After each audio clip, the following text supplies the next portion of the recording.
Good morning. உனக்கு என்ன தம்பி வேணும்? உங்க கடையில நான்வெஜ் எல்லாம் கிடைக்குங்களாமே? இது காய்கறி கடை, இங்க அதெல்லாம் கிடைக்காது. அப்படிங்களாமே? கொஞ்சம் கிடைக்குமா வேணே? வெள்ளையும் கிடைக்குது தம்பி. எனக்கு கிடைக்கிறதா வேணே? உனக்கு எது வேணாலும் பக்கத்துல இருக்கிற சூப்பர் மார்க்கெட்ல போய் வாங்கிக்க. இதுக்கே தேவையில்லை இல்ல. கூட்டுதா ஒரு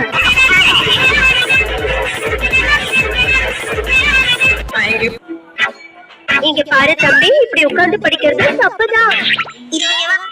படுத்துக்கிட்டு படிக்கிறது தப்புதான்.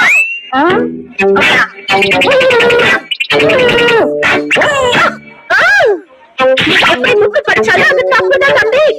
அப்பனா எதுக்கு இந்த புக்க பிரிண்ட் பண்ணாங்க? கசாமா மசாவ் நேனே சுசுகி இதுல யார போய் பார்க்கலாம்? நம்ம மசாவ் வீட்டுக்கு போலாம். அவன் தான் சரியான வெட்டி பையன். மசாவோட போய்க்கலாம்.